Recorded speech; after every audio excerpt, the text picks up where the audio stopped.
KBS 열린 토론.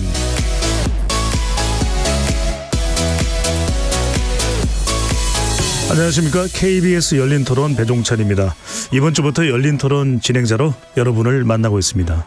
애들을 그 학교 때문에 맞벌이 부부들이 되게 많이 고생하잖아요. 근데 시간이 좀 더 벌어지니까 마음 놓고 일할 수 있고 훨씬 좋을 것 같아요. 저희 딸도 교사인데 교사 입장에서는 아무래도 일이 늘죠. 거기도 또 맞벌이 하시는 분들인데 그분들한테는 또 그러니까 하드웨어, 소프트웨어가 다 돼야 정말로 엄마들이 안심하고 아빠들이 안심하고 보내겠죠. 친구랑 같이 실컷 놀 수 있고 선생님이 케어도 해주고 프로그램도 해주니까 엄마도 좋고 선생님도 좋고 애들도 좋고 편히 일할 수 있고. 사회적 합의가 있어야 되긴 하지만 돌봄 선생님을 따로 그런 인력들을 배치해서 하면 되지 않을까라는 게 제 생각입니다. 애기 입장에서는 애 입장 8시까지 학교에 있는다는 거는 프로그램이 좋아도 힘들어요. 아침에 일찍 보낼 거야. 그쵸? 그럼 12시간을 학교에 있는 건데 애한테 너무 잔인한 것 같아 나는. 교사랑 교실을 확보한 후에 이걸 풀어나갔으면 좋겠어요. 아무래도 학교에서 하는 게 좀 더 전문적으로 할 수 있을 것 같다는 생각. 돌봄에 대해서 인구가 많이 줄어가지고 학교에는 뭐 이런 공간이 많이 있을 것 같은데 그런 공간을 활용하면 될 것 같습니다. 거리에서 만난 시민들의 목소리 어떻게 들으셨는지요? 최근 정부가 일을 하면서 아이를 양육하기 어려운 학부모들의 돌봄 문제를 해결하기 위해 늘봄학교 전면 확대를 발표했습니다. 올해 초등학교 입학하는 1학년의 경우 학교에서 저녁 8시까지 돌보고요. 교육 프로그램도 맞춤형으로 진행하겠다는 계획인데요. 아이를 맡길 곳이 없어 큰 돈을 들여 봐줄 사람을 구하거나 이른바 학원 뺑뺑이를 돌리는 현실에서 반가워하는 학부모님들이 많지만 반면 학교 현장에서는 인력도 교실도 제대로 준비되지 않은 채 정부가 강행하고 있다며 크게 반발하고 있는 모양새입니다. 우리나라는 초저출생 국가로 올해 초등학교 입학하는 아이들은 사상 처음으로 40만 명 아래로 떨어졌다고 하죠. 때문에 저출생 극복 방안 중 하나로 늘봄학교의 전면 확대 방안이 나온 것으로 보이는데요. 우리 아이들 교육과 양육은 백년대계로 그 어떤 정책보다 촘촘한 설계가 필요할 텐데요. 오늘 열린 토론에서는 늘봄학교 어떻게 나아가야 하냐에 대해 심도 있게 이야기를 나눠보겠습니다. KBS 열린 토론 지금부터 출발합니다. 치열한 토론 속에서 더 나은 세상을 찾아갑니다. 올바른 세상을 만드는 첫걸음. 평일 저녁 7시 20분 KBS 열린 토론. 오늘 토론 함께 해주실 네 분 소개해드립니다. 교육부의 늘봄학교 자문단인 미래교육돌봄연구의 자장이시죠. 정재훈 서울여대 교수 나오셨습니다. 어서 오십시오. 안녕하세요. 네.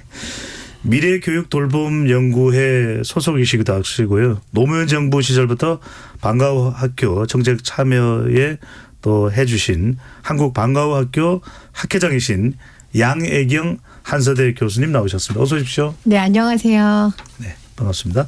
교사 노조연맹 황수진 정책실장도 함께 하시는데요. 황 정책실장님은 이음초등학교 교사이기도 하십니다. 어서 오십시오. 네, 반갑습니다. 네. 정치하는 엄마들 초등 돌봄 분과 김소양 활동가 자리하셨습니다.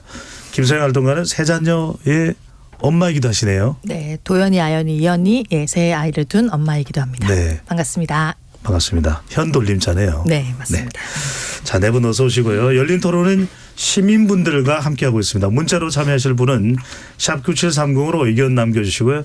단문은 50원, 장문은 100원의 정보 이용료가 붙습니다. KBS 모바일 콩과 유튜브를 통해서도 무료로 참여하실 수 있고요. KBS 1라디오의 모든 프로그램은 유튜브에서도 함께 하실 수 있습니다. 많은 분들 들어와서 함께 토론해 주시면 좋겠습니다.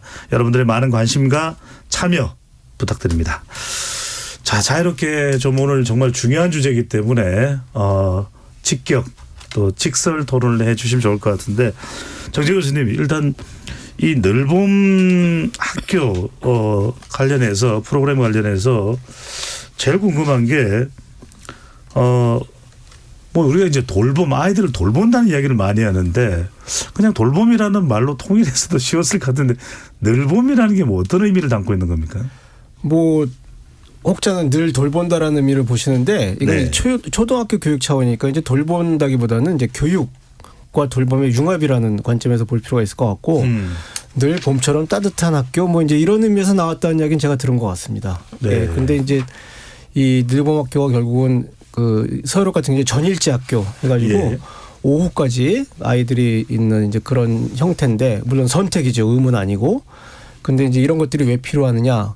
뭐 저출산 저출생 뭐 이야기 굳이 자세하게 안 들어도 아시잖아요. 부모의 일가정 양립이 안 되고 그러다 보니까는 굉장히 이제 심각한 문제 아니겠습니까? 지금 초등학교 입학생이 뭐 40만 명 아래로 떨어진다고 그러셨지만 곧 30만 명 아래로 떨어집니다. 그러니까 몇 년 안 남은 이야기거든요. 문 닫는 초등학교도 있죠. 뭐 서울 시내에서도 폐교하는 초등학교들도 있고 그래서 부모의 일가정 양립을 통해서 어떤 저출산 저출생 대응이라는 장기적인 차원에서 이것도 중요하고 근데 더 중요한 건 네. 이렇게 적은 수로 태어난 아이들 사이에 또 교육 격차가 있어요. 거기에 이제 이주민들이 많이 유입이 될 거란 말이에요. 그러면 이제 같이 들어오는 아이들 내지는 이제 태어나는 아이들을 결국 우리 한국 사회가 필요로 하는 미래 사회의 자원으로 삼아야 되는데 이제 이런 교육 격차에서 그때 아이들의 어떤 이제 그 성장 양질의 성장 과정 환경 확보. 근데 이런 차원에서 본다면 사실은 저희가 이제 돌봄을 말씀하시면서 우리가 시작을 했지만 교육이 초등학교기에는 굉장히 또 중요하고 그래서 돌봄과 교육 내지 교육과 돌봄의 융합 이런 차원에서 굉장히 중요하다. 결국 이제 부모의 일가정 양립 그다음에 아이의 행복한 성장 부모의 사회경제적 격차와 관계없는 어떤 그 양질의 성장 환경 제공 이런 측면에서 분명히 이제 필요한 거고 그런 의미에서 이제 교육부로에서 이제 이걸 맡게 된 거죠. 알겠습니다. 그러니까 널봄이라는 게 저는 무슨 봄의 의미를 담고 있나 스프링인가 이렇게 생각하는데 그게 아니라 늘 돌봄의 의미라는 거죠. 그러니까 늘 돌본다는 게 아니라 늘 봄처럼 따뜻한 학교. 늘 봄처럼 따뜻한 학교. 학교에서 늘 돌보기만 하면 안 되죠. 교육을 시켜야죠. 교육. 이거 잘 알고 계셔야 되겠네요. 네네네. 아니, 궁금하더라고요. 그러니까 이런 용어를 일단은 우리가 잘 모르게 되면 혼선이 생기는 건데 양혜경 교수님은 노무현 정부 당시부터 방과후 학교 정책에 참여를 하셨는데 방과후 학교하고 또 이 돌봄 어떤 차이가 있는지도 궁금합니다. 네. 그러니까 방과후 학교 이야기하다가 방과후 학교만으로 뭐가 충분하지 못해서 또 돌봄 학교로 들어가서 늘봄이라는 이름을 붙인 건지 어떤 의미를 담고 있는 겁니까? 예, 큰 의미에서 볼 때 이제 저는 2006년 노무현 대통령이 정부 당시 방과후 학교 그 정책 연구를 같이 맡게 됐습니다. 한국교육개발원에서 그래서 10여 년 넘게 이제 방과후 학교를 하면서 특히 이제 노무현 대통령이 1995년에 우리가 교육개혁이 한번 일어났습니다. 그 교육개혁으로 인해서 특기적성 그리고 그 기존에 있던 보충학습 뭐 혹은 이제 돌봄 이런 것들 공부방 이런 것들이 꾸준히 방과후 활동이라는 이름으로 이렇게 저희 나라에서 교육으로 자리를 잡았다가 이제 2006년에 노무현 대통령 정부가 들어오면서 이 모든 것을 방과후 학교로 하고 명칭하자. 이렇게 이제 시작이 됐습니다. 2006년이면은 노무현 대통령 임기 4년 차입니다. 네. 그래서 3, 4, 5, 6년째니까요. 그래서 방과후 학교가 그 전에는 이제 방과후 활동이라는 이름으로 혹은 특기적성 활동이라는 이름으로 혹은 보충학습이라는 이름으로 진행이 되어 왔던 그 여러 가지 프로그램들을 하나로 모아서 방과후 학교라 명칭하자라고 해서 이제 방과후 학교가 이제 급물살을 타게 된 계기를 마련했고요. 2006년, 2007년에 걸쳐서 방과후 학교 박람회도 열리고 또 부산에서 방과후 학교 페스티벌이 또 열렸습니다. 그래서 방과후 학교를 대대적으로 홍보하고 알리는 그런 어떤 계기와 시점에 처음 저도 같이 출발점에 있어서 좀 의미가 더 있고 사실은 좀 그 살아있는 역사를 볼 수 있어서 저도 굉장히 애착과 그리고 많은 그런 그 느낌을 갖고 있는데요. 그렇게 이제 시작된 방과후 학교는 사실 방과후 학교라는 그 테두리 안에 돌봄 그리고 특기적성 프로그램 그리고 교과 중심 프로그램 이렇게 크게 세 영역으로 이게 축을 이뤄서 그동안은 해왔거든요. 네, 그렇게 진행돼 온 거에 이제 좀 돌봄이 점점점 이제 부각이 되면서 좀 많은 부분을 차지하게 됐고, 특히 이제 교과 중심 프로그램들은 교과 활동은 이제 대학교 입시와 맞물려서 이제 주로 고등학생들이 많이 했다면 초등학교 중학교는 이제 자유학기제와 또 맞물려서 방과후가 조금 소강 상태였고요. 그런 의미에서 방과후 학교에서도 특히 초등학교 방과후 활동은 돌봄 플러스 특기적성 프로그램을 굉장히 활성화했던 프로그램입니다. 이제 그런 프로그램들이 이제 이어 내려오면서 이제 그 특징은 돌봄이 어느 정도 그 공간이라든가 이런 게 한정돼 있다 보니 저희들이 누구나 다 할 수 없었고, 저소득층이라든가 차상위 계층이라든가 특히 이제 맞벌이 학생들만 한해서 하게 됐던 것들을 이제 이번에 늘봄이라는 그 늘봄학교라는 정책을 갖고 누구나 다 원하면 할 수 있도록 특히 맞벌이 부부들뿐만 아니라 이 초등학교 1학년을 맞이하는 그 모든 학생들한테 이 혜택을 주자라는 차원에서 의미가 있다고 봅니다. 네. 네네. 자, 이제 길게 설명하실 수밖에 없는 게 그만큼 이게 좀 잘 국민들이 이해를 하고 있냐, 이분이 중요한데, 제일 궁금한 건 이런 부분입니다. 방과후 학교가 그러면은 충분히 기능을 했냐? 그러면은 좀 더 늦은 시간까지 저녁 8시까지 돌보는 것도 학교에서 준비가 돼 있냐? 사실 선생님들은 어떻게 생각하는지 상당히 중요할 것 같은데, 그래서 오늘 황수진 선생님께서 한 개 자료를 내주셨는데, 이음초등학교는 대안학교인가요? 아닙니다. 예, 신도시에 생긴 신설학교고요. 과대 대표적인 과대 과밀학교이기도 하고요. 아, 그렇군요. 예, 2023년도에 늘봄 시범 운영을 하기도 한 학교입니다. 네. 자, 현장에서 고민 참 많이 하셔서 또 학부모이시기도 하잖아요. 그렇죠. 예. 이게 참 많이 고민이 됩니다. 그러니까 애들이 그 시간을 견딜 수 있느냐, 그러니까 여러 가지 하실 이야기는 많을 텐데, 일단 현장에서는 어떻게 보는지, 대체로 긍정적으로 보시는지 부정적으로 보시는지. 교사들의 얼마 전에 설문조사한 결과는 97%가 반대하는 게 이 늘봄학교입니다. 사실은 압도적이네요. 예, 압도적입니다. 왜냐하면 초등학교에서 이 방과후 학교랑 돌봄교실이 들어오고 난 다음에 이제 많은 어려움들이 있었어요. 이게 좀 자리 잡기까지 굉장히 많은 갈등도 있었고, 그런 인력 문제라든지 프로그램 문제라든지 굉장히 갈등이 많았는데, 이제 만들어진 게 되게 오래됐잖아요. 이제 20년 가까이 됐기 때문에 어느 정도 정착이 됐는데, 이 늘봄학교가 들어오면서 이게 완전히 뒤집어지면서 현장이 또 다시 그때 20년 전의 갈등을 새롭게 겪고 있습니다. 예, 그러다 보니까 누구도 이거를 찬성할 수가 없는 거예요.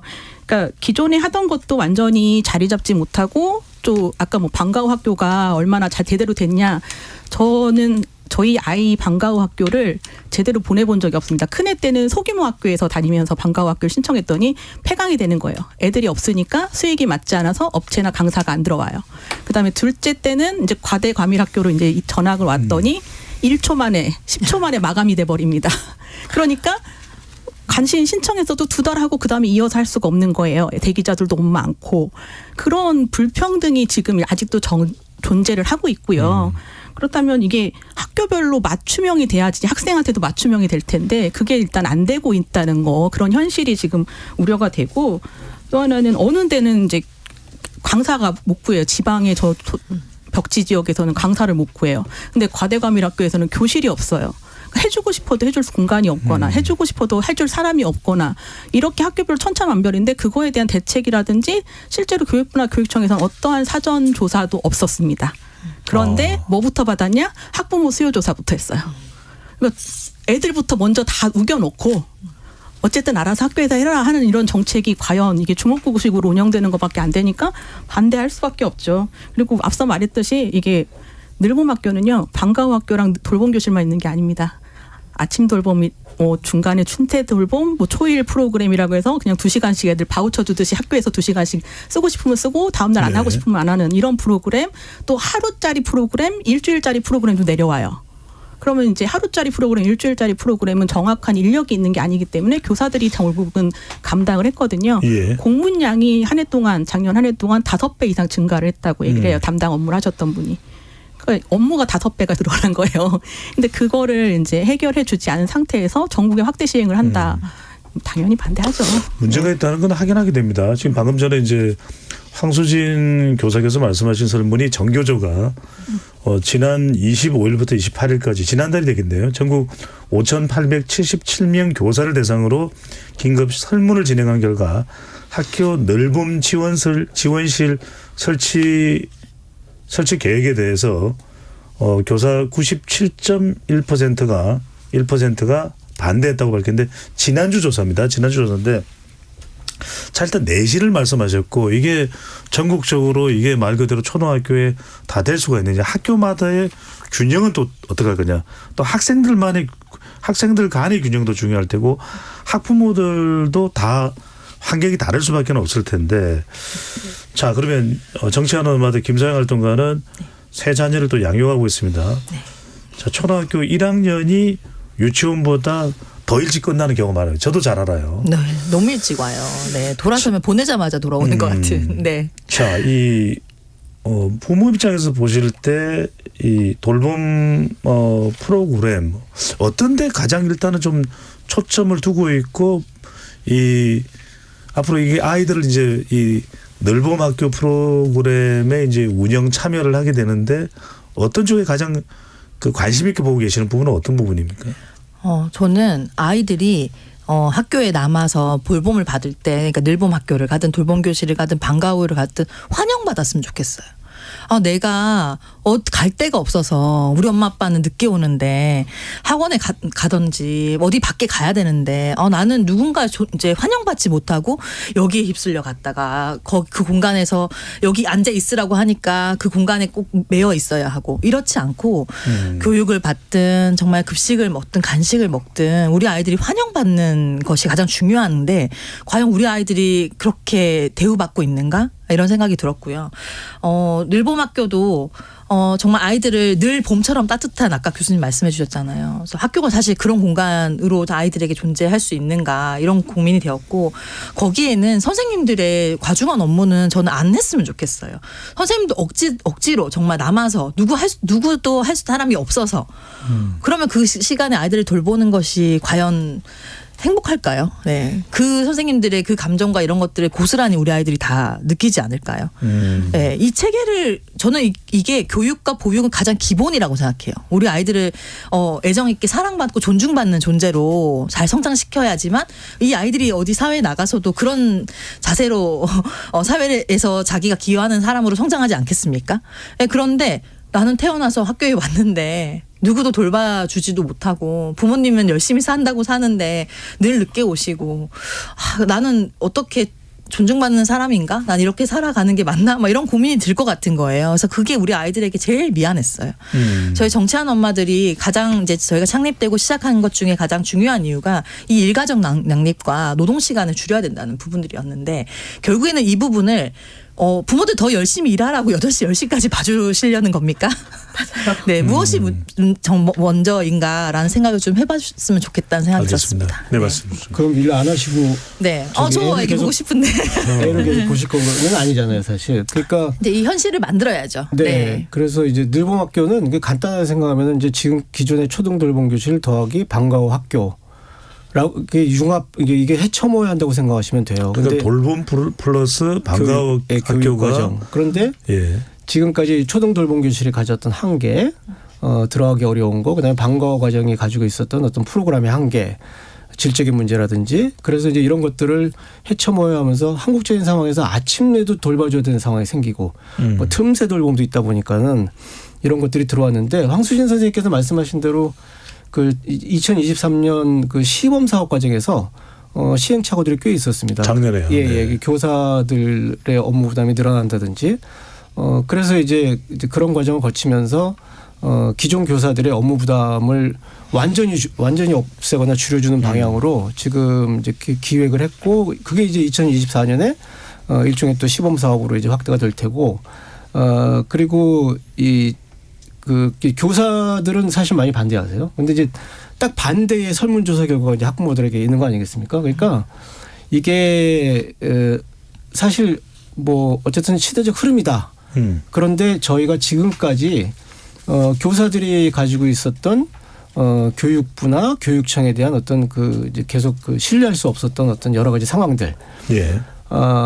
이제 이런 것들이 그다음에 이제 부모들은 학교에서 아이들이 행복하게 그 시간을 보냈으면 싶지만 아직 그런 경험을 못했던 것들 이런 의구심이나 불신이 겹쳐가지고 나오는 현상들이 있는데 뭐 제가 보기에는 부모들은 대체로 일단 기대를 하는 상황인 것 같고 알겠습니다. 교사들은 여전히 이제 뭐랄까요 이제 그 시범 사업의 결과에 대한 어떤 불신이 남아 계신 거죠. 그런데 작년의 시범 사업과 올해의 시범 사업은 상당히 이제 틀이 달리 접근을 할 것이다.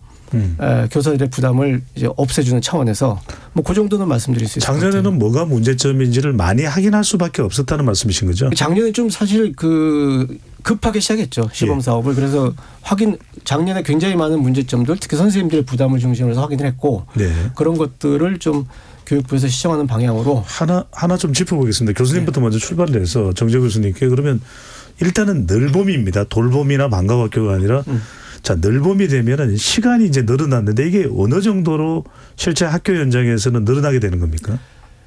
보통 이제 기본 5시 정도로 보면 되고요. 네. 뭐 일부에서 뭐 8시 뭐 이런 식으로 이야기하는데 정말 특수한 경우에 지금도 유치원이나 어린이집에서 아이들을 부모가 급하면 8시까지 봐줍니다. 하지만 그런 아이들은 굉장히 이제 소수고 그리고 이제 그런 수요는 지역에 따라서 사실은 학교가 아니라 지역사회의 뭐 다함께 돌봄 센터라든지 지역아동 센터라든지 지역사회 네트워크와 이제 연관해가지고 아이들을 돌볼 수가 있는 거고 그래서 기본적으로 늘봄학교는 일단은 5시까지 학교에서 아이들을 돌보고 교육시켜주는 프로그램이다. 네. 일단 이렇게 이해를 하시면 될 것 같습니다. 김장할때가 보시기에 이 시간 부분입니다. 일단은 네. 사실은 여성들의 경력 단절 네. 그래서 애를 안 놓는다는 것도 초등학교 때 네. 이 1학년 때 많이들 그 통계적으로 일어난다는 이야기를 맞습니다. 해요. 네. 자, 이 정도 오후 5시까지 네. 봐준다. 네. 또는 경우에 따라서는 정재 교수님 말씀대로 프로그램이 어떻게 정착되는지 8시까지 시간적으로는 상당히 만족스러운 수준으로 볼 수 있는 겁니까? 아니면 다른 뭔가 맹점이 있는 겁니까? 좋은 회사가 어느 회사가 이제 8시간 근무일 때 5시에 퇴근하는 회사를 좀 저한테 추천을 좀 해주셨으면 좋겠습니다. 네. 실질적으로 6시 퇴근하고 정말 달려온다고 해도 어린이집 때도 마찬가지였어요. 네. 항상 저희 아이는 맨날 마지막까지 남아 있었거든요. 그래서 그래서 아마 8시까지 돌봄을 해준다, 10시까지 해주겠다, 뭐 이런 얘기를 지금 막 하시는 것 같은데 올해 아이들을 남겨놓고 싶은 부모는 사실 없습니다. 네. 어떻게든 빨리 같이 품고 저녁 식사 같이 하는 게 사실 부모들이 가장 원하는 부분들이어서 이 부분들이 시간에 하지만 불가피할 경우들 정말 위급한 아까 교수님 말씀 틈새 돌봄이나 이런 것들이 뭐 다함께 돌봄센터나 이런 지역에 있는 바우처로 지금 되고 있는 곳들은 가능하지만 이런 인프라가 지역 격차가 너무 많다는 거죠. 예. 서울은 지금 키움센터, 다함께 돌봄센터 또 지역마다 또 지금 그 서울시장님이 또 공략하시는 정책으로 또 만들어지는 것들도 있더라고요. 근데 이 지역에 내려가면 사실 전체 진짜 이 없는 상황이니까 이 부분을 학교에서 과연 감당할 수 있을까? 지금도 돌봄 교실은 저희 4시만 되면 아이들이 다 그러니까 6시까지 있을 수 있다고 말을 하지만 전담 선생님하고 이제 그 방과 후 하고 돌봄 교실 가서 또 특화 프로그램 하고 그러면 4시에는 아무도 안 남아 있는 것으로 이미 다 통용되어 있는 상황인 거죠. 그래서 그러면 기존하고 다를 바가 없지 않나. 그럼 늘봄에서는 무엇이 더해지는가라는 생각이 네. 좀 듭니다. 그러면 네. 남는 애는 계속 남을 테고 교수님 자, 이 관점에서 또 하나 네. 포인트는 네. 그냥 오후 4시까지 데리고 있으면서 자라 또는 비디오 봐라 이렇게는 할 수 없거든요. 자, 레고 가지고 놀고 있어라. 뭔가 이 아까 정재 교수님도 말씀하셨는데 그런 프로그램들이 정말 촘촘하게 양질로 지금 어떻게 만들어지고 운영이 될 수 있는 상태입니까? 어떻게 보십니까? 일단 그 파트 부분은 설명드리면 프로그램들이 그전에는 돌봄에서 숙제 주도도 하지 말아라. 예를 들면 프로그램을 운영하지 말아라. 이렇게 했었습니다. 그래서 굉장히 케어 위주의 그러니까 돌봄 위주의 돌봄 교실이 사실은 어느 정도 제도화되고 있었고 이번 늘봄학교에서의 돌봄 프로그램은 교육과 돌봄은 뗄래야 뗄 수가 없다. 그러니까 양립 갈 수밖에 없는 중요한 그 양날의 검이기 때문에 그리고 이제는 학교가 왜 교육 아니고 돌봄까지 해야 돼라고 하는 이 시점에서 이래서 그렇기 때문에 우리가 유보통합이라는 것도 요번에 이제 통과가 되는 것처럼 이제 교육과 돌봄을 뗄래야 뗄 수 없는 실과 바늘의 관계입니다. 그래서 그런 것들이 잘 융화될 수 있도록 저희가 이제 저희 그 위원회에서도 미래교육 돌봄위원회에서도 저희가 이제 프로그램의 재구성, 프로그램의 확대 그리고 맞춤형 프로그램 그래서 융합 서비스까지 확대해야 된다라고 얘기하고 있습니다. 네. 조금 보충하면요. 예. 저희가 이제 지금 시대가 인구 절벽 시대잖아요. 그리고 저출산의 시대고 그리고 더욱더 이제 여성들이 사회적 진출이 증가하고 이제 60-60%에 입학하게끔 이제 여성들이 맞벌이 부부를 하고 있는 이 시점에서 일과 양육을 같이 병행하는 게 상당히 어렵습니다. 그래서 그런 시점 또 이제 아이가 계속 머물러 있는 게 아니라 또 성장하면서 또 부모님들이나 정책을 연구하는 사람들이 잊어버려요. 돌봄이 중요한가? 왜냐면 애들이 크면서 성장하면서 이제 그 시기만 해당이 되다 보니까 그런 부분도 있고 또 나름대로의 그 교육 서비스에 있어서의 어떤 선호. 나는 학원이 더 좋아. 나는 학원이 좀 더 잘 가르칠 것 같아.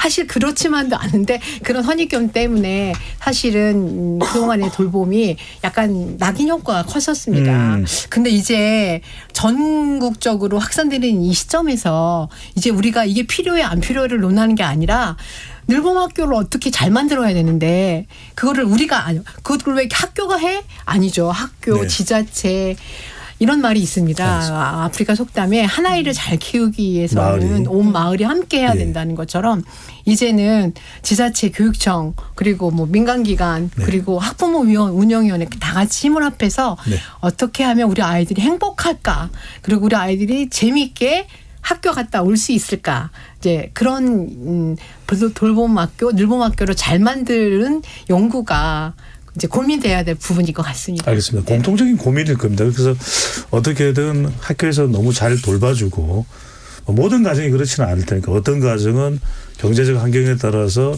다른 보조수단을 동원할 수도 있고 아닌 집도 있고 이음초등학교가 황소진 교사 몸담고 있는 이음초등학교에서 이 늘봄학교 이제 실험을 하신 거잖아요. 시험학교였잖아요. 네. 저 문제는 뭐냐면 지금 이야기되는 그런 늘어난 시간, 그다음에 더 다양해진 교육 프로그램 어땠습니까? 감당이 가능합니까? 사실 감당하기 힘들어서 저희 교장 선생님이 학부모님들 민원을 1년 내내 받으셨습니다. 예, 일단은 교실이 모자라서 학급 증설도 힘든 데다가 돌봄 교실을 늘릴 수가 없는데 1학년이 14반이나 됐거든요. 그러니까 수요를 다 감당할 수도 없는 상황이었고 그리고 방과 후 수업을 할 수 있는 교실 자체도 없는 거예요. 이게 외부에서 이제 업체가 들어와서 방과 후 수업을 했었는데 강사들이 이제 실별로 이제 수업을 해야 되는데 그 강좌 수에 비해서 그거를 별도로 운영할 수 있는 교실이 없는 거예요. 그러다 보니까 일반 교실에 수업을 끝나면 교실을 비워줘야 되는 거예요. 선생님들이. 애들 막 부랴부랴 빨리 집에 가. 네, 집에 가. 수업 끝나자마자 집에 가. 인사하고 뭐고도 없어요. 방과 후 애들이 밖에서 기다리고 있거든요. 그럼 집에 가. 청소도 못한 상태에서 우르르 밀려 들어온 애들이 이제 수업을 해요. 그다음에 고학년 아이들 같은 경우는 저는 6학년 담임하면서 오후에 체육 수업을 못했어요. 왜냐하면 체육관에 가면 방과 후 수업을 저학년 애들이 하고 있어요. 줄넘기 수업하고 뭐 배드민턴 수업하고 뭐 이런 수업을 하고 있단 말이에요. 그러면 6학년 애들은 교실에서 체육해요. 강당을 쓸 수 없어서. 이게 공교육을 갉아먹는 거예요. 교육과 돌봄에 이렇게 완전한 그런 상호 과정이 있어야 된다면 실제로 공교육이 우선되는 학교의 공간이거든요. 근데 그 공간에서 애들이 교육할 수 있는 공간을 뺏어가는 거예요. 음악실에서 초일 에듀케이를 했기 때문에 음악실을 오후에 못 써요. 컴퓨터실에 가서 애들 자료조사 고학년 애들은 오후 2시 반 3시까지 남아있거든요. 오후 점심 먹고 난 이후에는 그런 특별실을 아예 사용할 수가 없는 거예요. 왜냐하면 다 방과 후 수업하고 있고 돌봄 교실 상황 늘봄학교에 다 거기다 쓰고 있기 때문에 애들이 수업을 못해요. 우리나라 같은 경우는 눈비 많고 날씨 비온차 많고 특히나 미세먼지 때문에 외부 활동 못하는데 이런 공간을 애들이 빼앗기기 때문에 사실은 선생님들이 너무 불편하신 거예요. 1, 2학년만 학생들이 아니거든요. 3, 4, 5, 6학년 애들이 쓸 수 있는 공간을 1, 2학년한테 다 내주면서 오후를 쓴다는 거는 학부모님들은 고학년 안 보내실 건가요? 저는 그 생각도 들었어요. 그래서 수업을 하는 교사나 학생들, 특히나 6학년 저 할 때 우리 반 애들이 되게 슬퍼했어요. 체육 오늘도 못해요. 예, 아이들 체육 되게 좋아하거든요. 근데 오늘도 못해요. 교실에서 해야 돼요. 교실에서 무슨 체육을 합니까? 책걸상 다 있는 데서. 근데도 해야 돼요. 책상 밀어놓고. 진짜 그럴 때마다 굉장히 교육을 하는 교사로서 돌봄 공간에 이제 교육을 침해도 안 한다는 거, 공교육이 훼손된다는 거 굉장히 많이 느꼈어요. 알겠습니다. 교수님 말씀대로 늘봄 학교와 같은 형태가 뭐 여러 가지 이유로 실제 또 교육 현장에서의 또 학부모들의 필요도 그렇고 또 이른바 우리가 저출생 문제의 또 근본적인 해결의 한 방법으로도 그런데 지금 일단은 정재 교수님 늘봄 학교가 주로 초등학교 1학년을 대상으로 해서 지금 맞춰져 있는 거죠?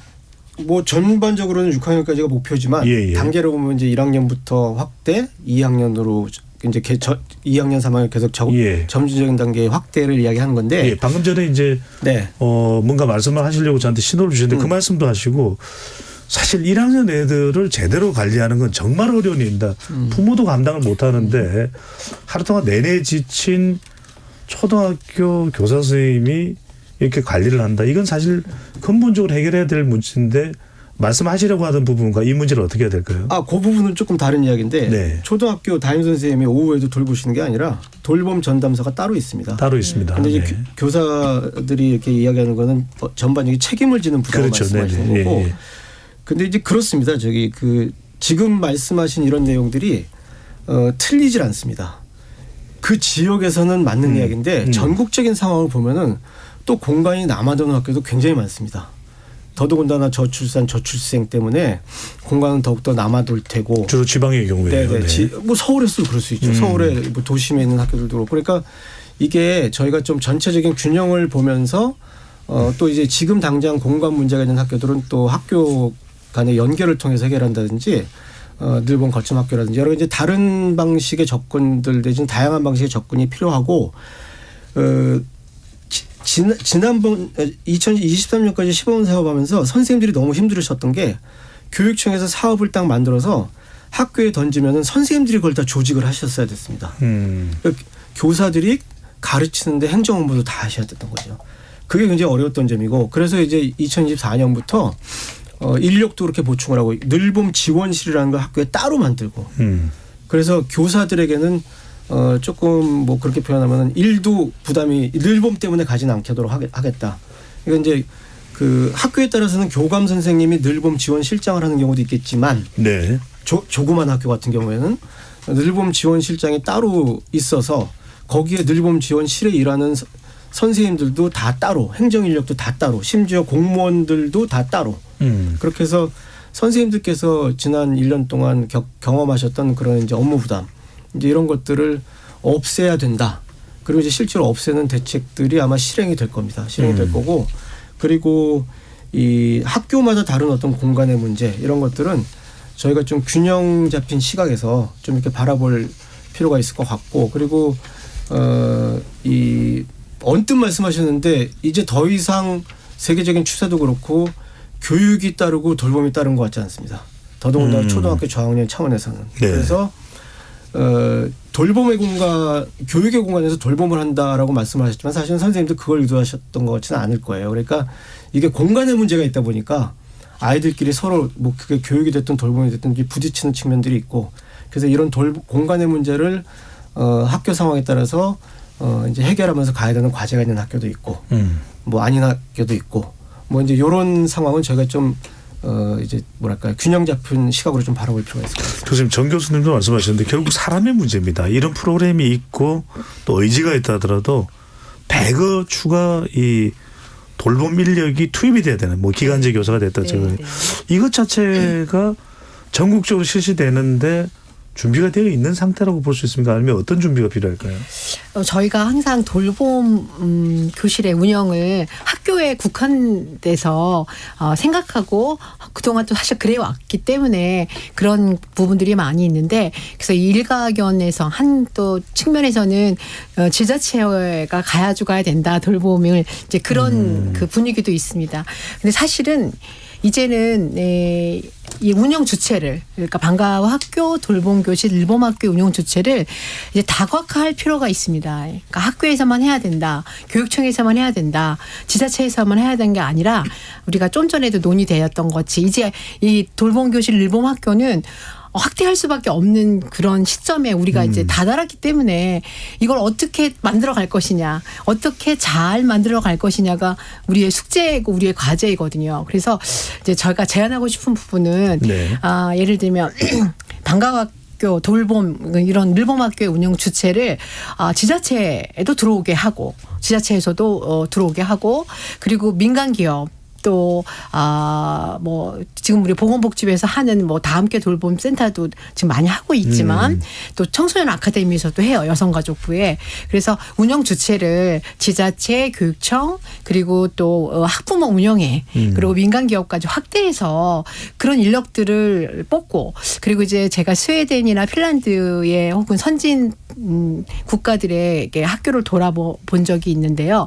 거기에는 이제 방과학교 교사를, 강사를, 교강사를 지자체에서, 시청에서, 지자체에서 이제 준교사로 뽑아서 배치를 하는 경우를 보았거든요. 그래서 차츰 저희도 이제 앞으로 이게 이제 법제화가 되고 안정되게 가려면 어떤 그때그때의 어떤 그 돌려막기보다는 임기응변식의 어떤 그런 것보다는 제대로 된 시스템이 갖춰질 수 있도록 그런 구축에 신경을 쓸 필요가 있다고 생각합니다.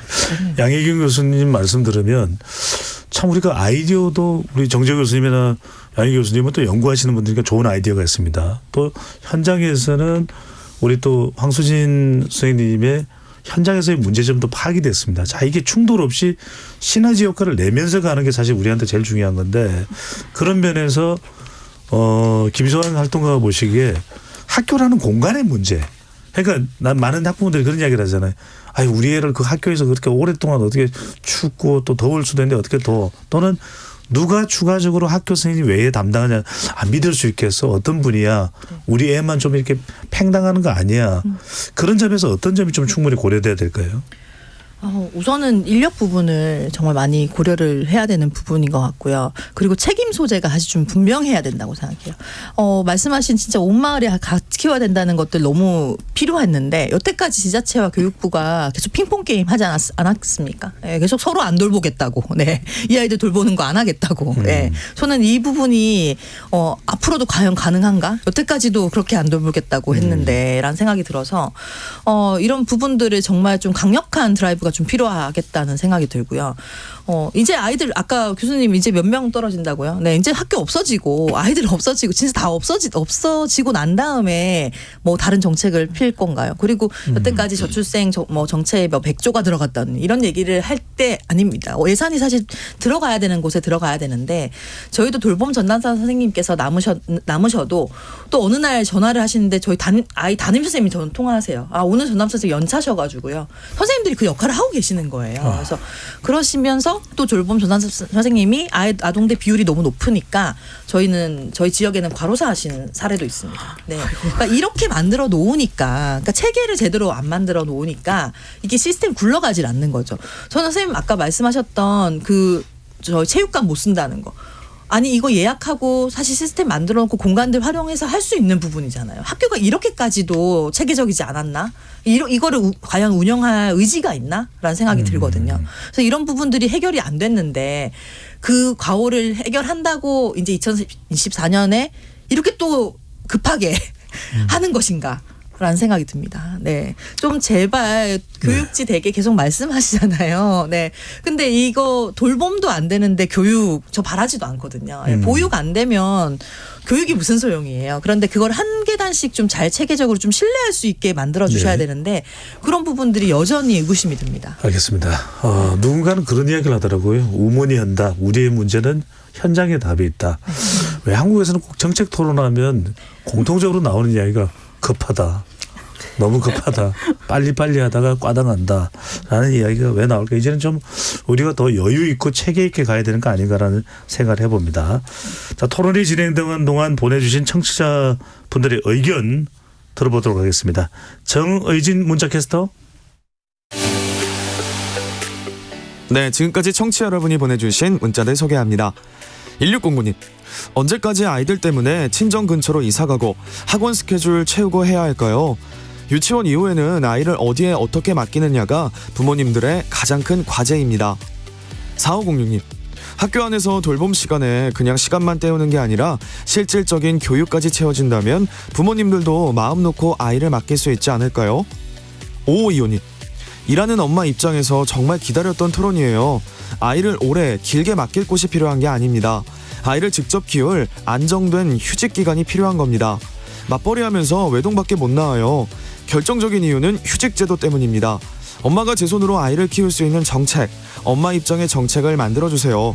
아이가 엄마가 필요할 때 휴직 쓸 수 있는 안정적인 제도가 필요합니다. 2234님, 어떤 정책이든 과도기는 있을 거라고 봅니다.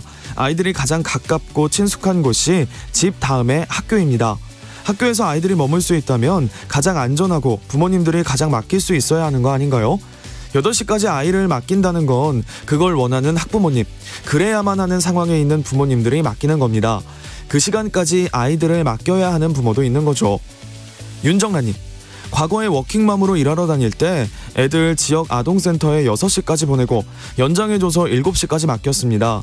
여전히 워킹맘들은 힘들죠. 그래서 학교에서의 늘봄은 환영합니다. 하지만 선생님들은 힘들 수 있는 거죠. 라고 보내주셨네요. 네, KBS 열린 토론, 이 시간은 영상으로도 생중계하고 있습니다. 유튜브에 들어가셔서 KBS 1라디오 또는 KBS 열린 토론을 검색하시면 지금 바로 토론하는 모습 보실 수 있습니다. 방송을 듣고 계신 여러분이 시민 농객입니다. 계속해서 청취자 여러분들의 날카로운 시선과 의견 보내주세요. 지금까지 문자캐스터 정의진이었습니다.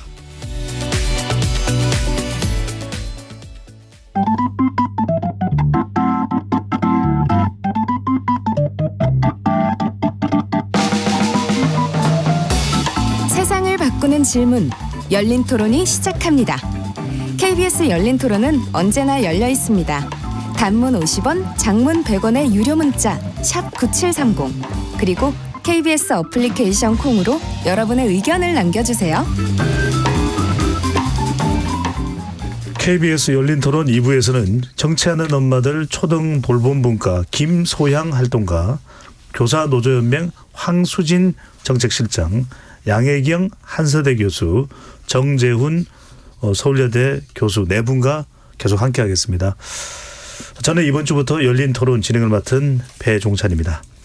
정부가 늘봄학교를 전면 확대한다고 발표했습니다. 학부모들은 환영하고 있지만 실제 학교 안에서 근무를 하는 교직원분들은 상당히 또 우려하고 있기에 이에 대한 이야기를 일부에서 나눠봤는데, 돌봄, 교육은 결국 우리 사회의 저출생 문제와도 맞물려 있습니다. 신중하고 촘촘한 설계가 필요한데 2부에서 관련 중요한 토론 계속 이어가 보겠습니다. 자, 저도 뭐 그런 생각 참 많이 합니다. 이 김소영 활동가가 또 아이를 키우는 학부모이시기도 한데 저는 늘 죄스러운 마음이에요. 누구에게, 아내에게.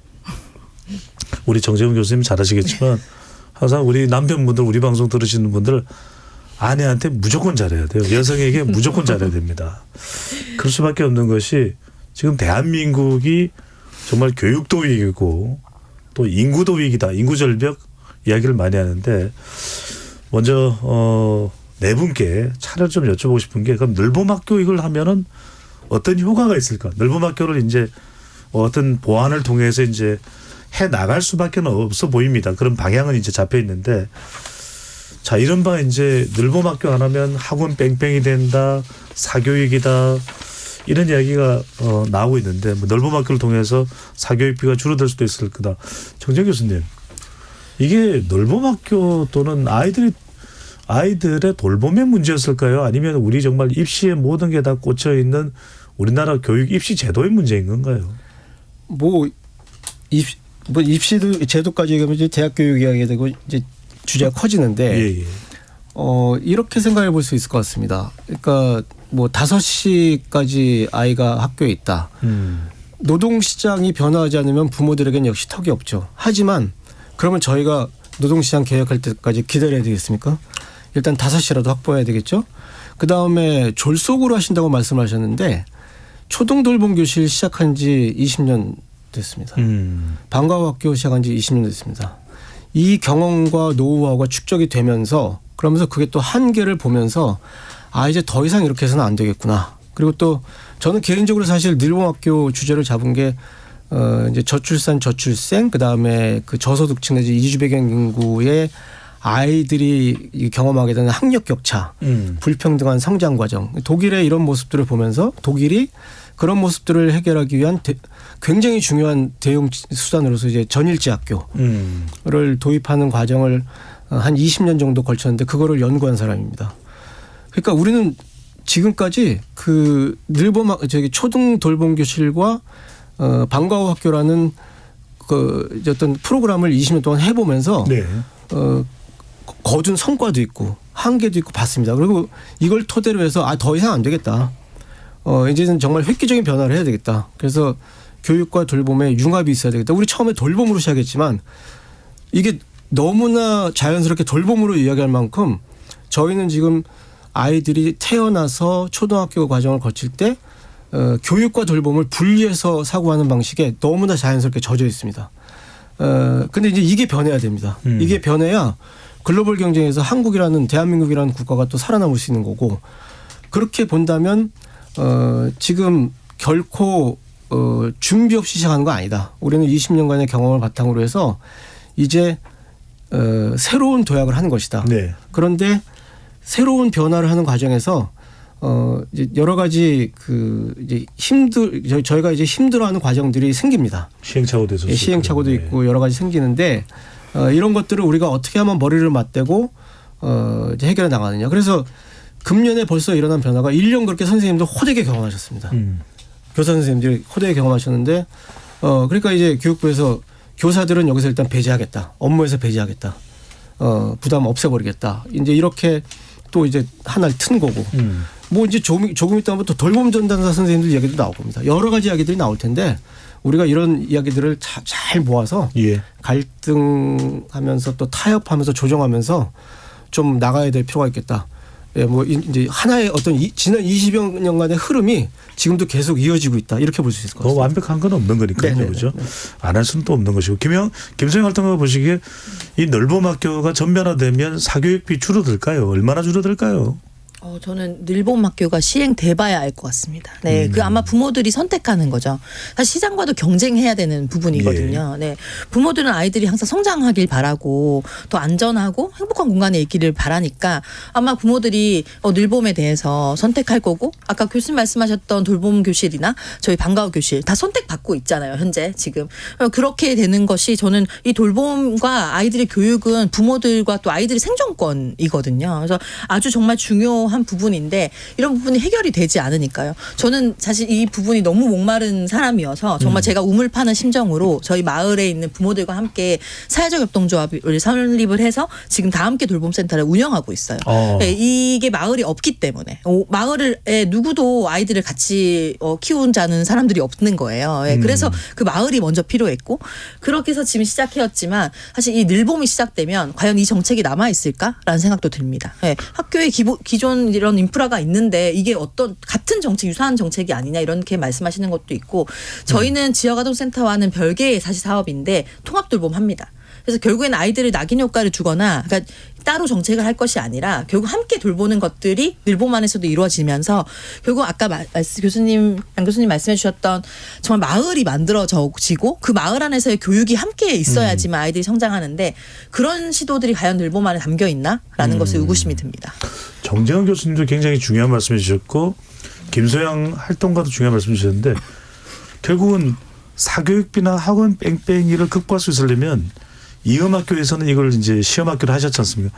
정말 이렇게 오후에 오후 뭐 2시부터 1시부터 5시, 6시까지 추가 교육을 하면 학력 부진 학생들이 상당히 좀 보완이 됩니까? 어떻습니까? 학원 안 가도 될 만큼 또는 적게 가도 될 만큼? 과연 그럴까요? 이거는 실제로 어떤 뭐 통계나 조사도 없기 때문에 뭐 그거를 뭐 어떻게 반영할 수는 없겠지만, 예, 단정할 수 없어요. 근데 제가 이제 제 경험, 저도 이제 두 아이를 다 돌봄 교실도 보내봤고 방과학교도 시켜봤고 했던 경험도 있고, 주변에 이제 학부모들도 있고, 또 학교 안에서 제가 또 방과후 업무도 맡아봤습니다. 그래서 그런 과정들을 지켜보면 일단은 방과후를 중간에 그만두시는 분들은 방과학교 수업이 일주일에 한 번이에요. 그러니까 피아노를 배운다. 그럼 일주일에 한 번 배워요. 학원에 가면은 빨리빨리 그 다음 단계로 막 체른이 넘어가고 막 이러는 게 보이는데 학교 안에서 하는 수업은 진도가 너무 더디고 안 가는 거예요. 그러니까 만족도가 떨어져요. 아이의 빠른 성장을 기대하기가 힘든 거고, 또 아까 말씀드린 것처럼 제대로 지속적으로 이게 운영이 되지가 않는 문제도 있고, 강사가 중간에 교체되는 부분을 제대로 채워주지 못하는 부분. 그러니까 이게 이제 양질이 아니라는 거를 이제 학교 선생님들이 아는 거예요. 이렇게 질 높은 돌봄을 추구를 하는데 사실은 질은 없고 양만 있어요. 학교에 있는 돌봄은 지금 현재로는 돌봄 프로그램도 얘기하시는데, 저희 돌봄 전담사님들하고도 얘기를 해보면 너무 힘드시죠. 혼자서 그 몇 시간을 애들을 진짜 데리고 있어야 되는데, 그 부모님들이 자기의 한두 명 하루 종일 데리고 있어 보시면 아시겠지만 그 고통을 몇십 명을 데리고 앉아서 하시는 거예요. 근데 프로그램조차도 제대로 제공이 되는 게 없으니까 혼자 오늘은 애들 뭐 색칠 공부 시킬까 뭐 할까 준비하시는 과정이 있고, 그 과정에 그거 나 이거 재미없어요 안 해요 하는 애들도 또 봐주셔야 되고, 나중엔 말을 안 들으니까 다시 교실로 담임 선생님한테 보내셔요. 그럼 그렇게 온 애들 또 담임 선생님이 타일러서 혼내서 보내기도 하고, 정말 그런 게 학교 안에 돌봄 교실이 있고 돌봄 전담사님들이 한다고 해서 끝나는 게 아닙니다. 양현 교수님은 한국교육개발원에도 계셨고 또 이 방과학교 연구하셨잖아요. 사실 이 학회하고 있습니다. 학회 이 요구가 또 상당히 예전부터 많을 수밖에 없습니다. 우리는 뭐 교육에 대한 욕심이 한도 없는 국민들이잖아요. 이 부분을 어떻게 좀 극복할 수 있을까요? 그러니까 저희가 선진 해외 그 핀란드나 스웨덴 혹은 뭐 미국이나 호주와 우리 방과후 활동을 비교해 보면 사실은 액티비티 방과후 활동 애프터스쿨을 하는 거는 사실은 같지만 그 출발점은 달라요. 우리는 사교육을 경감하는 차원에서 이 방과후 활동이 시작이 됐고, 또 그들은 학생들의 잠재 능력을 개발하고 취미 활동을 살려주는데 그 초점을 두다 보니까 출발점이 달라서 거기서 오는 갭이 사실은 상당히 있었고, 또 하나 이제 제가 교육개발원에도 방과후 정책 연구를 10년 하는 동안에 사실은 많은 정책들이 방과후 학교에서도 바뀌었지만 사실 방과후 학교는 그동안 돌봄 교실에서는 학생들한테 교육을 하면 안 된다라는 주의였어요. 그리고 일주일에 한 번씩 조금 전에 선생님 말씀하신 것처럼 특기적성 그 교강 선생님이 오셔가지고 뭐 무용도 하고 연극도 하고 이런 특기학생 일주일에 한 번 갖고는 사실은 제대로 지속적인 교육 효과를 보기는 어렵죠. 또 하나는 저희가 이제 학부모를 상대로 설문조사를 했습니다. 방과후 학교 돌봄 교실이 성공하려면, 늘봄 교실이 성공하려면 무엇이 가장 필요합니까? 뭐라고 했을 것 같습니까? 네, 다 아시다시피 바로 교육의 질, 양질의 프로그램이 없다라고 가장 큰 거를 뒀기 때문에, 그래서 사교육을 보낸다 이런 시점이 현재의 현주소입니다. 그래서 늘봄학교에서는 에듀케어라고 하는 이제 그 1+1 해서 아이들한테 방과후 활동 플러스 또 에듀케어, 그래서 그 영역은 기존의 어떤 우리가 방과후 학교에서 했던 또 돌봄 교실 했던 그런 프로그램 외에도 에듀케어는 뭐 온라인 프로그램 같은 겁니까? 아니, 그것도 들어가요. 한 부분에 들어가고요. 이제 스포츠 클럽이라든가 혹은 기초학력, 아까 이제 기초학력이 애들이 부족하다 그랬죠. 기초학력 지원을 대학생 대상으로 멘토링을 한다든가, 뭐 그 밖에 지금 이제 좀 영역이 확대된 게 창의학계 지금 이제 좀 영역이 확대된 게 창의 과학 프로그램, 예체능 프로그램, 문화예술 프로그램, 또 그 밖에 이제 여러 가지 인성 프로그램, 또 가장 중요한 이제 심리, 정서 심리 프로그램들을 넣겠다. 그래서 그런 것들을 요번에 이제 확대시키겠다가 요번 늘봄학교에서의 핵심입니다. 정재훈 교수님 가기 전에 먼저 우리 황소진 교수께 우리가 이걸 사실은 안 여쭤봤어요. 정작 우리 아이들은 만족하는가? 시험 학교를 했을 때 사실 제일 중요한 건 어른들의 생각이나 어른들의 판단보다도 그 여러 시간을 있었던 아이들은 대체로 어떻습니까? 일단 아이들은 돌봄 교실보다는 틈새 교실을 좋아합니다. 그 방과후 연계형 돌봄이라 해서 방과후 수업을 신청한 애들이 다음 방과후 수업 가기 전에 이제 그 시간이 비는 시간이나 시간표에 맞춰서 그러면은 틈새형 돌봄 교실에 들어가서 이제 거기서 시간을 좀 보내다가 가요. 근데 아이들이 거기를 왜 좋아하냐? 거기 가면 맘대로 할 수 있거든요. 네, 자유 시간이거든요. 그 시간은 사실은 어떤 프로그램이 있다기보다는 대기 시간이기 때문에 자유롭게 뭐 책을 읽고 싶은 책 읽고 뭐 사실은 뭐 핸드폰을 해도 되는 막 그런 시간으로 뭐 하여튼 그렇게 보내는 시간을 좋아하는데 돌봄 교실은 한 공간에 갇혀 있어요. 사실은 그게 제일 저희들이 우려하는 부분이에요. 교실에서 수업을 하면 아이들이 체육 시간에는 운동장도 나갔다 올 수 있고 뭐 다른 공간으로 이동도 있는데 돌봄 교실, 학교에 있는 돌봄 교실은 그런 게 부족해요. 그래서 지자체에서 운영하는 거는 그 안에 공간도 되게 다변화돼 있지만 또 따로 뭐 체험학습 같은 것도 가시더라고요. 근데 돌봄 교실에서는 그게 일절 이렇게 안 되는 시스템이에요. 지금 학교 자체에서도 안 되는 시스템이거든요. 학교에서도 체험학습 가려면 엄청난 절차가 필요하듯이 돌봄 교실에서 그걸 운영할 수가 없어요. 그러다 보니까 지역에서 이렇게 운영하시는 게 훨씬 저희가 볼 때는 너무 좋은 거예요. 애들도 더 좋아할 수 있어요. 만족도 차원에서. 그래서 학교 방과 후 돌봄 만족도는 많이 나와야 80%지만 지역 아동 이렇게 돌봄 관련돼서는 만족도가 99% 뭐 이상 나오는 지자체들이 있어요. 네. 교수님. 지역이 만족도가 높은 건 그 이제 학원 보내시는 게 목적 의식을 갖고 지역으로 보내시는 부모들 이제 보내는 곳에 대한 이해도가 높으신 분들이 많이 있으시니까 일종의 이제 선입견이 들어간 그렇게 조사 결과가 나올 수밖에 없다고 볼 수 있을 것 같고 이렇게 보시면 될 것 같습니다. 지금 사실 우리 황수진 선생님께서도 그렇고 다 그래서 늘봄학교가 필요하겠구나라는 말씀을 해주셨다고 저는 이해를 합니다. 그러니까 돌봄 교실에서 그냥 그러니까 가둬만 놓는 거예요, 아이들을. 근데 방과후 학교라고 있는데 이게 그 소위 말해서 이제 우리가 가름마 탄다고 그러는데 그런 거 없이 막 헝클어진 머리처럼 어떤 걸 어떻게 배워야 되는지 체계적인 이제 시스템이 안 되어 있던 거죠. 그래서 이제 아까 양혜경 교수님 말씀하신 대로 늘봄학교 프로그램이 되면은 이제 그 과학 창의재단 주도를 하면서 문화예술, 체육, 기후환경, 창의과학, 심리정서 이렇게 소위 말해서 가름마를 타서 이 체계 안에서 아이들의 교육 과정을 만드는 것.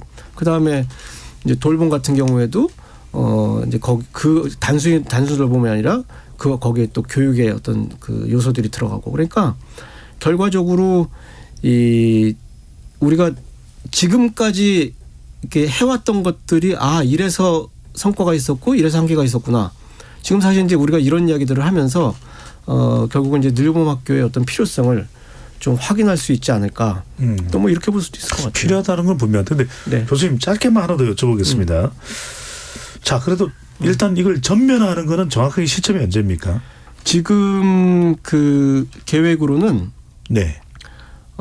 일단 2024년 금년에 이제 초1 초등학교 1학년 학생 같은 경우 이제 100% 초1 에듀케어로 하겠다라는 거고 2025년에 이제 이걸 2학년까지 확대하겠다라는 거고 그리고 이제 2026년에는 이제 6학년까지 확대하겠다라는 건데 여기서 우리가 그 잊어서는 안 될 거는 희망하는 학생들. 희망하는 학생들. 네, 희망하는 학생들이라는 거고 이거는 사실 뭐 강제할 수는 없는 거니까. 강제할 수 없는 거고 그다음에 이제 예산의 확보나 인력의 확보.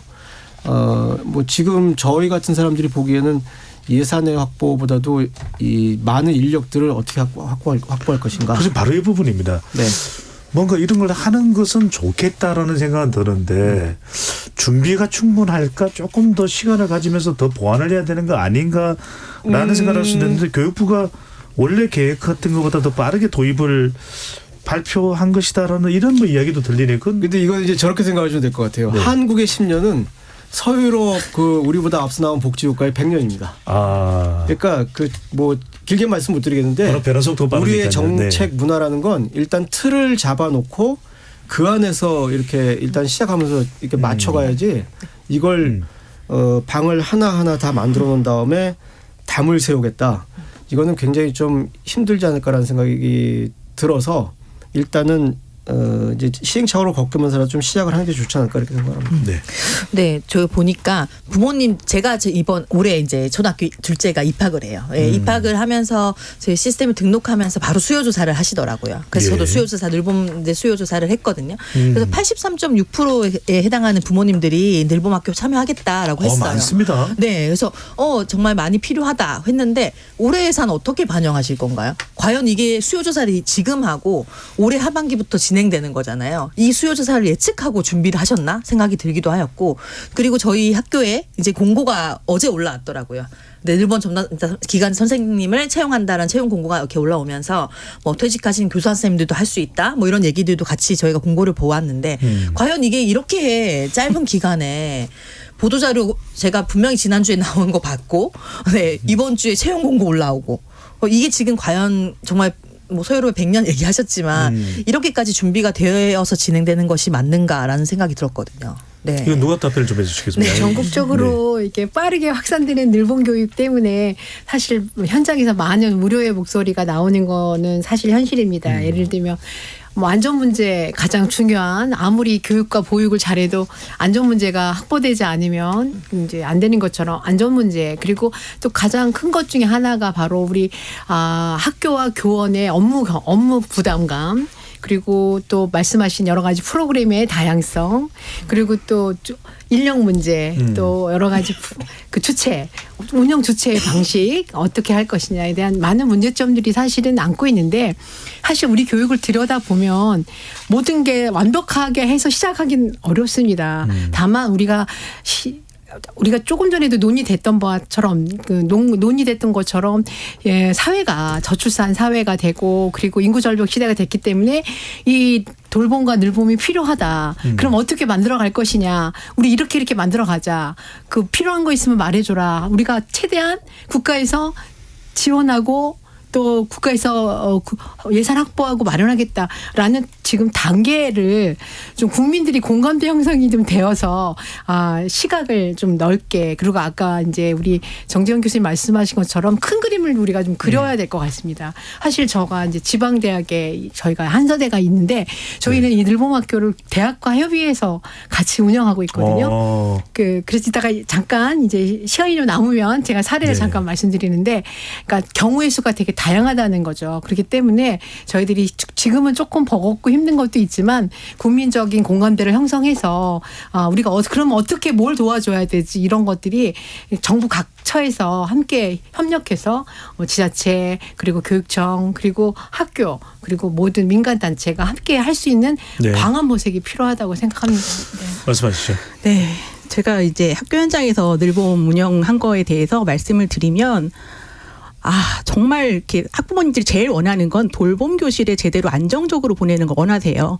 그러니까 아이들이 그 공간에 있는 건 물론 답답하지만 어쨌든 제일 안전하거든요. 그리고 거기에 들어가면 그 기간 동안에는 아이들 돌봄이 어쨌든 안정적으로 보장이 되는 거예요. 그 시간이나 그런 부분들이. 그래서 돌봄 교실에 들어가는 걸 굉장히 제일 원하시고 선호하세요. 비용 부담도 거의 없습니까? 그렇죠. 지금 다 무상으로 지금 전환되고, 간식비 자체도 이제 수익자 부담에서 무상으로 전환되고, 그래서 되게 만족도가 높아지시는데, 이제 문제는 아까 교수님께서 말씀하셨던 다채로운 프로그램이 그 돌봄 교실에 들어가는 게 아니라 늘봄 학교라는 별도 프로그램으로 해서 따로 편성돼서 운영을 하기 때문에, 이건 교사들이 이제 프로그램을 짜고 강사 섭외하고 학교에서 다시 운영을 해요. 그러니까 이게 별도로 돼요. 돌봄 교실에서 운영을 들어가는 게 아니라, 돌봄 교실을 지원해 주는 것이 아니라 별도 프로그램을 운영하다 보니까 교사들은 이게 현장에서는 이게 다른 거예요. 그러니까 이상과 현실의 차이라고 할 수 있어요. 그러니까 이렇게 정책을 예쁘게 꾸며놔도 학교 현장에 와서는 이게 다르게 적용되고 있는 것 때문에 선생님들이 지금 힘들어하고 계시는 거거든요.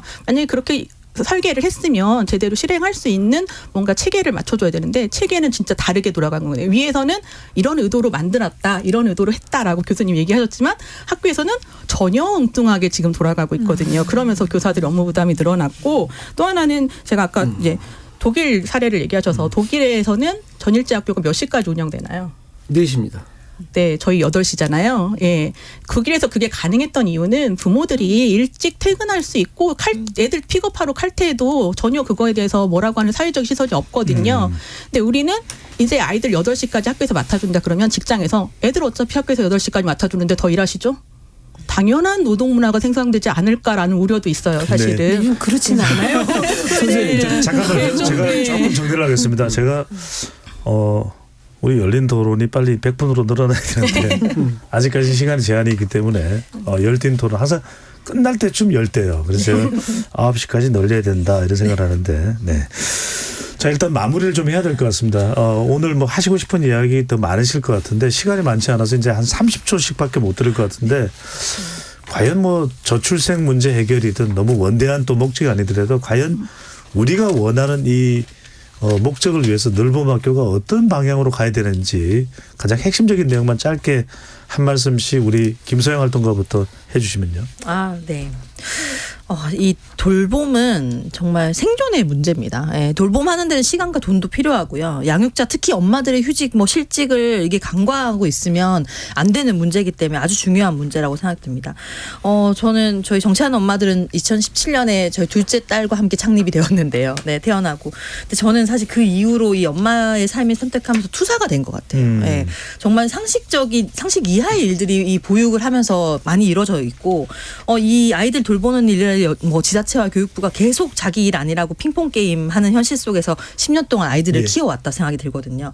근데 이게 지금 시점이 저는 좀 더 저는 이 부분을 되게 날카롭게 봐야 된다고 생각이 드는데 제발 선거철 전에 남발하는 공수표가 아니길 빕니다. 네, 그리고 교사 노조나 저희 학교 비정규 노조 반대로 할 수 없었다는 명분을 주려고 하는 것 같다는 생각도 드는데요. 그렇지 않고 부모들과 교사 정말 이 교육 전문가들이 함께 연대해서 아이들을 잘 키울 수 있는 정책으로 늘봄학교가 안정적으로 정착했으면 좋겠습니다. 알겠습니다. 정말 한 30초만 딱 30초만 해주셔야 됩니다. 우리 황수진 선생님요. 예, 저는 지금 정부가 대놓고 일단 24년도에는 아무것도 자기들이 해줄 수 없으니 교사들이 먼저 과도기를 맡아달라고 얘기를 한 거예요. 그렇다는 건 진짜 아직 현장이 혼란될 거 뻔한 건데 밀어붙이고 있다는 거거든요. 그런 부분은 분명히 좀 더 정리하고 점검을 하고 안정적일 때 시행을 하는 게 맞다고 생각합니다. 네. 네, 양혜경 한수대 교수님. 네. 이제 늘봄학교가 꼭 필요하다. 이거는 누구도 부인할 수 없는 현실이 됐습니다. 늘봄 관계자들 특히 학교 현장에서 그 최전선에서 청을바지를 하고 애쓰고 있는 우리 늘봄 전담사, 늘봄학교, 돌봄학교 전담사 선생님들, 그리고 방과후학교 전담 선생님들, 그리고 강사님들 그런 분들의 부담을 들여주기 위해서 사실 국가가 정부가 우선적으로 좀 촘촘한 안전망을 짜서 아까 말씀하신 대로 세심한 그런 그 제도 개선이 필요할 것 같습니다. 그리고 무엇보다 우리 애들이 행복하고 즐거운 늘봄학교가 되는 게 중요하기 때문에 프로그램이라든가 시설에 대한 재구성 그런 거에 대한 투자가 무엇보다 더 중요하게 확보되어야 될 것 같고요. 마지막으로 우리 아까 정 교수님 말씀하신 것처럼 늘봄학교를 계기로 이제 늘봄학교를 통해서 교육과 돌봄이 융합하는 그런 융합 서비스로 자리를 잡아서 성공적인 늘봄학교가 안착되기를 기대하는 바입니다. 알겠습니다. 감사합니다. 25초만 시작. 그 정책에 대한 어떤 불신이 과거의 경험을 바탕으로 굉장히 뿌리 깊다는 걸 확인을 했고 앞으로 교육부가 국가가 더욱더 적극적으로 소통과 어떤 소통 과정 소통에 나서 가지고 늘봄학교 확산되는데 국민적 공감대가 좀 형성됐으면 좋겠습니다. 알겠습니다. KBS 열린 토론 이것으로 모두 마무리하겠습니다. 오늘 토론 함께해 주신 네 분 감사드립니다. 고맙습니다. 감사합니다. 최근 고층 아파트 화재가 빈번하게 일어나고 있습니다. 아파트 화재 시 대피로와 대피 요령을 잘 숙지하셔서 큰 피해로 이어지지 않게 각별히 주의해 주시면 좋겠습니다. 정말 거듭 말씀드립니다만 늘봄학교보다 더 중요한 것이 우리의 저출산 문제입니다. 지금까지 KBS 열린 토론의 배종찬이었습니다.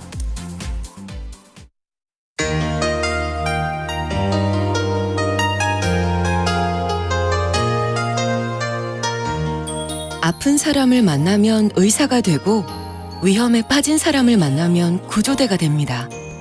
다문화 가족에게는 친구가 되고 사회적 약자의 목소리를 전합니다. 다른 일을 하면서도 들을 수 있으니까 좋고 삶의 일부죠. 제가 라디오를 통해서 사랑 고백을 한번 해본 적이